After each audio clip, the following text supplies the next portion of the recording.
Hey everyone, we're TowAwayCouple. I'm Tom, the driver. And I'm Bunny, and I'm COVID free. We are COVID free. We are. It's a little late in this pandemic, but we're going on vacation.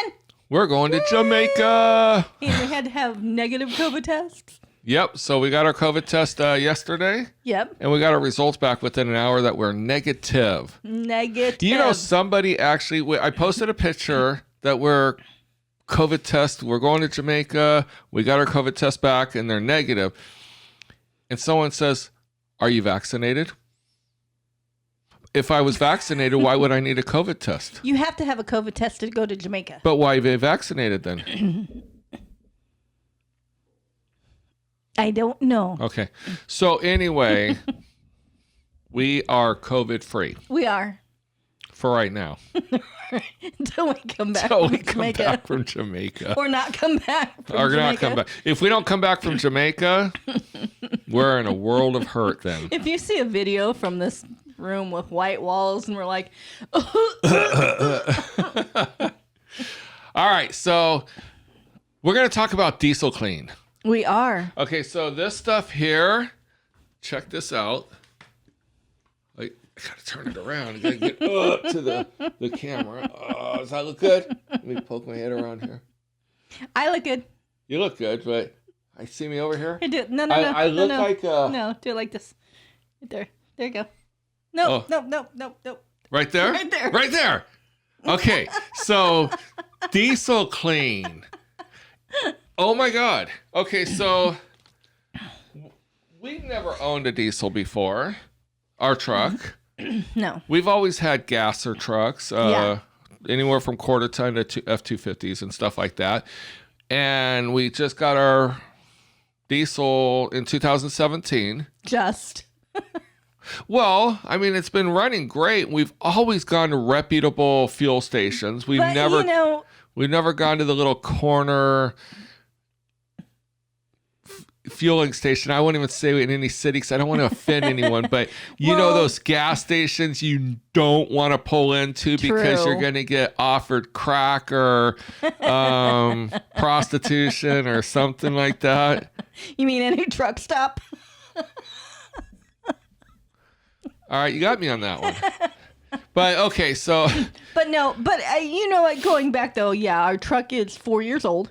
Yeah. But up until last year it only had 70,000 miles on it. And we put a lot of miles. We thought we were putting a lot of miles on the truck. Yeah, we're not putting near the miles on it that most other people do. RV transport, if you buy a new truck and you're worried about your warranty, don't worry about it. You're going to be out of that warranty in 3 or 4 months.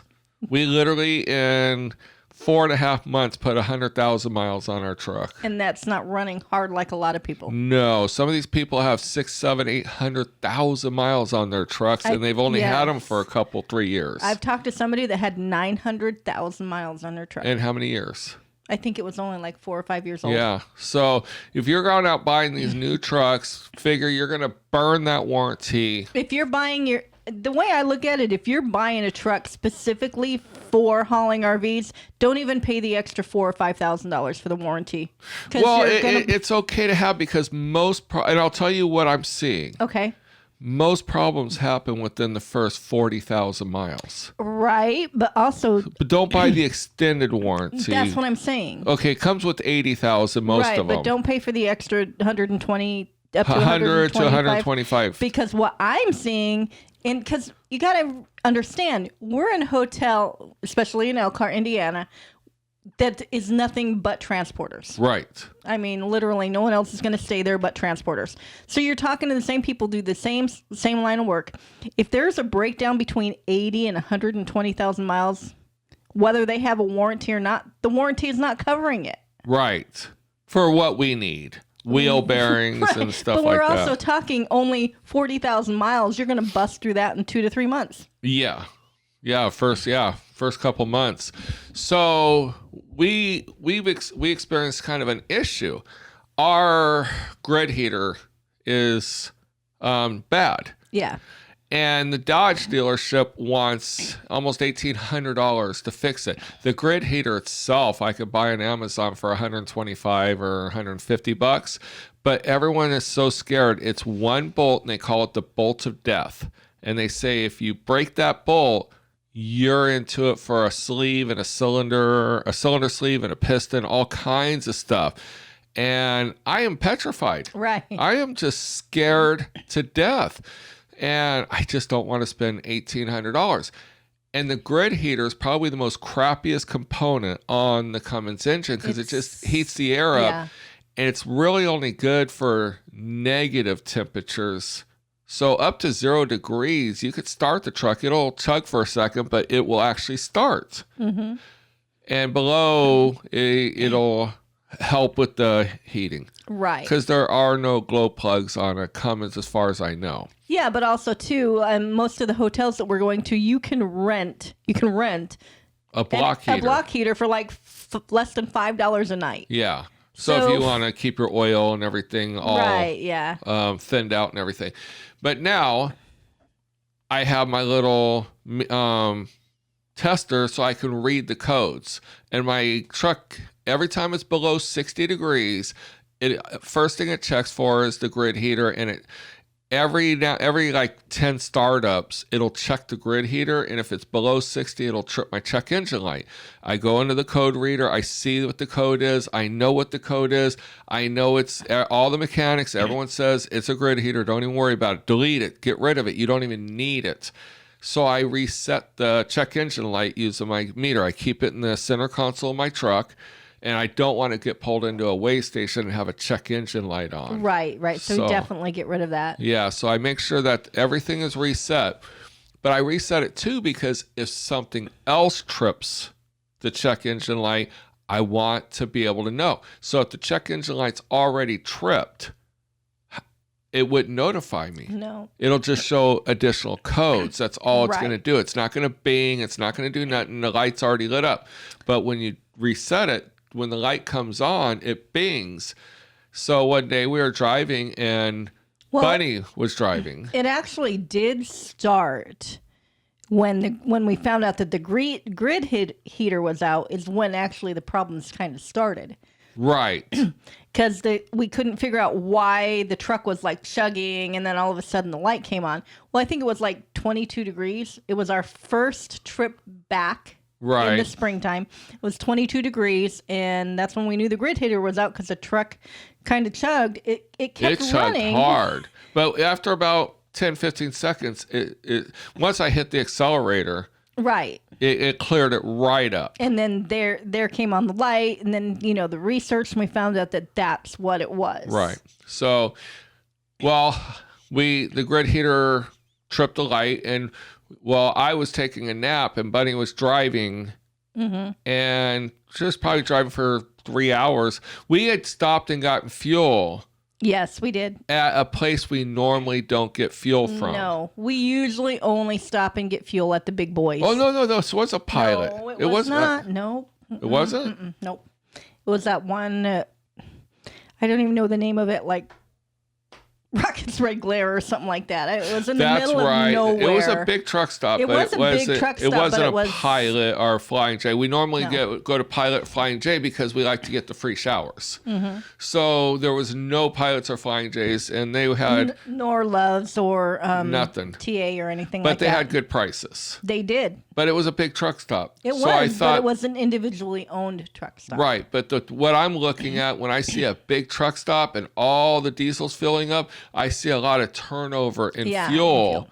So I'm thinking, okay, it's got to have fresh fuel. If I look at a truck stop that looks like you'd see in a horror movie that no one has been to, you're thinking water in the fuel. You mean like the Stephen King movie? Yeah, with the diesel dirt, oil, whatever in the fuel.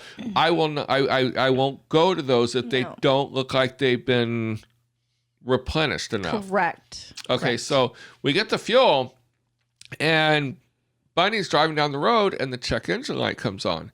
And Here's me.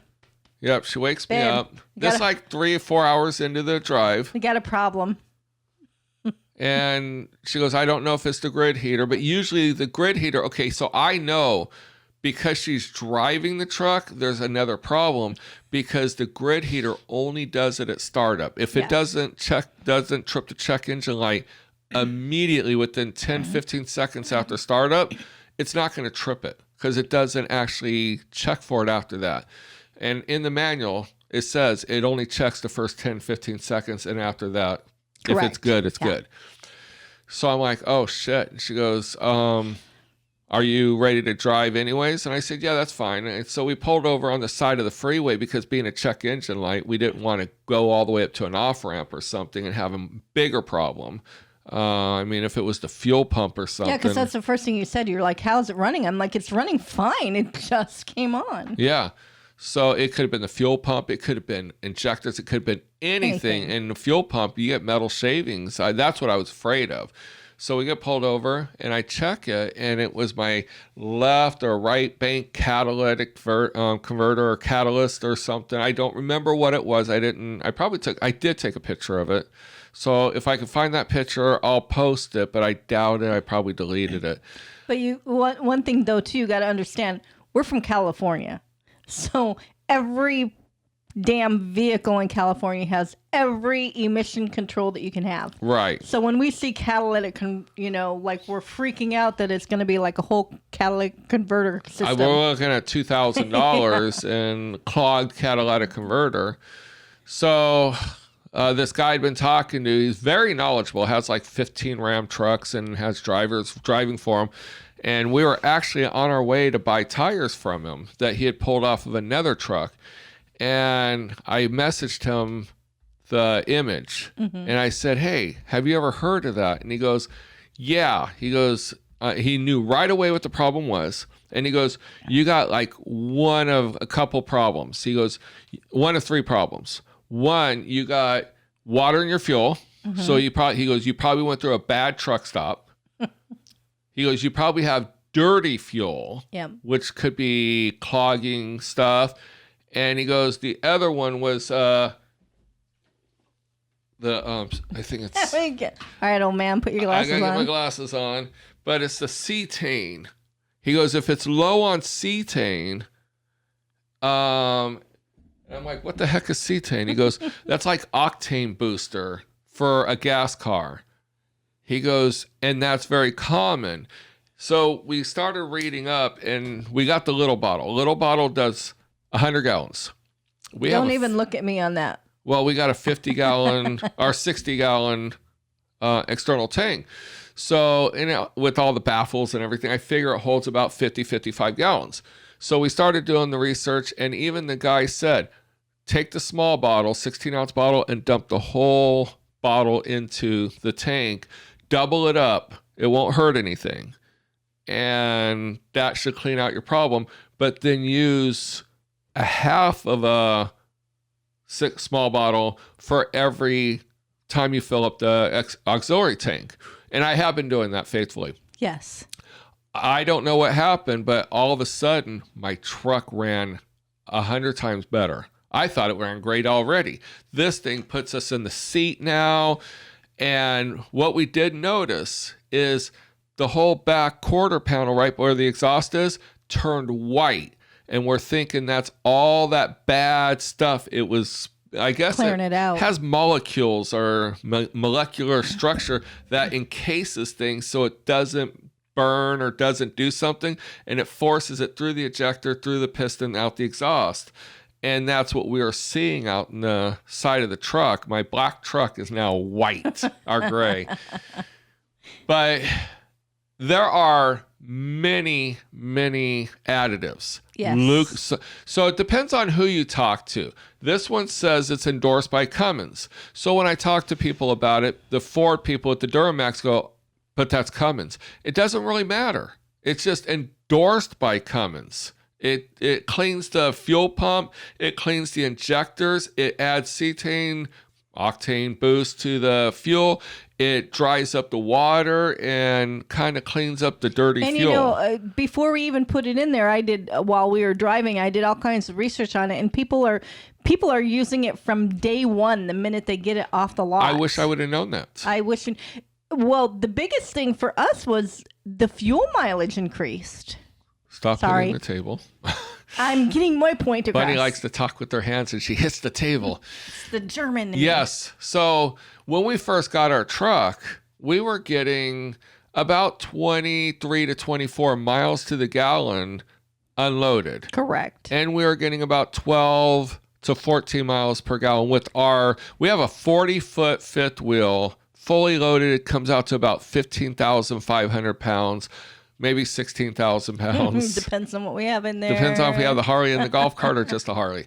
So anyway, I would get about anywhere from 11 to 13 miles to the gallon, but I mean, it pulls really nice. Well, I noticed over time I was losing fuel mileage. I was getting 8 to 9 miles to the gallon pull in trailers. We just thought it was that we were going in the wind. We were climbing up the hill. You know, we were putting everything else on it besides the fact that it could be fuel. Because we had no idea about these fuel additives. We knew about fuel additives for gas. I've never used them. I always thought they were snake oil salesmen. Yep. And so Bunny did her research, and literally this thing has like 3,000 reviews and all 5-star reviews, not one below it. And she's like, that is unheard of on Amazon. You never see a 5-star anything review with that many reviewers. So I started checking it out, went on Facebook, and I said, hey, what do you guys all think about this diesel clean? And they were like probably over half of them were proponents of diesel clean. Love it, use it from day one, or they use it every fill up. But then it got to weird thinking that I started seeing people like, I do it every third fill up, I do it every other fill up, I do it every fill up. And I'm thinking, okay, so don't listen to us. We don't know. We're just passing on information. Do your own research. But what's the methodology of doing it every third fill up? Are you just trying to save a few bucks? Because basically, if you have a 50-gallon tank, you're saving $4 overall for the scheme of things. But you know what? It goes back to a year ago when we were having issues with our truck. What was that? The EGR.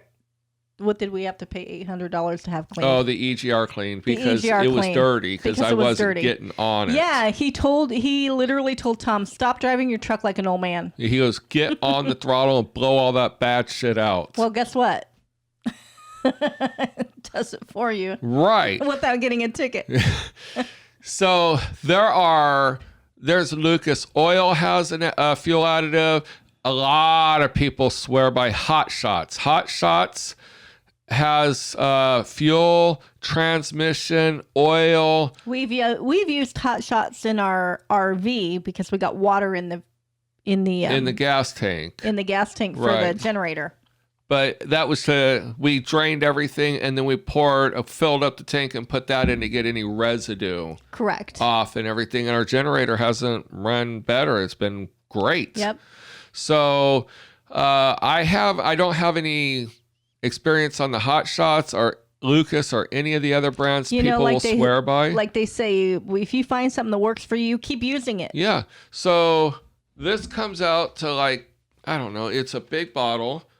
And I bought the big bottle and I bought the smaller bottle because the small bottle, half of a small bottle does my tank. And I just keep refilling half of the small bottle with this at fill up so I don't have to try to measure in the tank. I fill half of the bottle. I could see where it's half, and then I just dump that in my tank, and then I put them in my toolbox. I just wanted to pass on this information. We've been doing this now for a while. We learned about it. We have a link for it on our Amazon. I think it comes out to like 14 something a quart. You can get it at some hardware stores. Some people say Tractor Supply. I literally went to Tractor Supply yesterday, $20 for that bottle. Walmart was $16.88 for this bottle. Other places, they say they've seen it for $9 a bottle. I think the cheapest we found it was Menards. Menards was $15, $14.99 a bottle. And like I said, our Amazon link, it comes out to 14 something a bottle. And we just like to have it shipped to us. That way it's waiting for us whenever we need it. And you get 6 bottles for $61 or something, and we just put it on our shelf, and then we don't have to go to hardware stores and stuff like Pulling a that. trailer. Crap, we're out. Oh yeah, like I had to go buy this at Walmart because we don't have time to wait for the mail to come. But we did want to do a video on diesel clean. We really don't have anything bad to say. I now am getting about 22 to 23 miles a gallon unloaded, and pulling a trailer, I'm getting between 11 and 13 miles to the gallon. And these are with big trailers. Yeah, yeah. So I debated doing this because a lot of people, whenever you talk your miles per gallon, they want to call BS and all this other stuff. Well, whatever it is you believe in, that's more power to you. But also, too, you also have to put out there, too, that we are running a short bed truck. We're not running a dually. Right. If we were running a dually, yeah, our gas mileage would probably be a lot different. We'd be a lot less. Yes. So definitely check out the diesel clean. Like I said, we got a link for it in the bottom of this description, as well as on TowawayCouple.com. On TowawayCouple.com, we put a whole bunch of links. When we find something that is of use that we use personally or close to it, because sometimes we'll put alternative things to put in there, we will list it on our website. And check out our resources page, because we list a lot of different resources and we add to that periodically. So go back and check, because we might have added more hotels, we might have added more links, we might have added more anything. Yep. So follow us on Instagram, Twitter, and Facebook. Everything at TowAway Yes. So we're going to go on vacation tomorrow. We are. And we just killed a big ass centipede. We did. Ew. I about crapped my pants. It was going to fall on my head. We've lived in this, I call it the South. The We South. live in the South. We live in the South now for 3.5 years, and I still am not getting just the bugs out here. Yeah, they're crazy big. You don't want to know what my word is for horseflies. Yeah. Mother. They're not called horseflies. They're called... All right. So if you have any suggestions on upcoming videos, we love content. So, and we thrive on questions. Yes, we do. And feel free to send us a message at TowawayCouple.com, and we'll do our best to answer. And if we can't answer it, we will direct you in the place that we feel would give you the best answer, or tell you we have no idea. It's better than a lie. It's better than a lie. So until next time, We'll see you down the road. we'll see you down the road.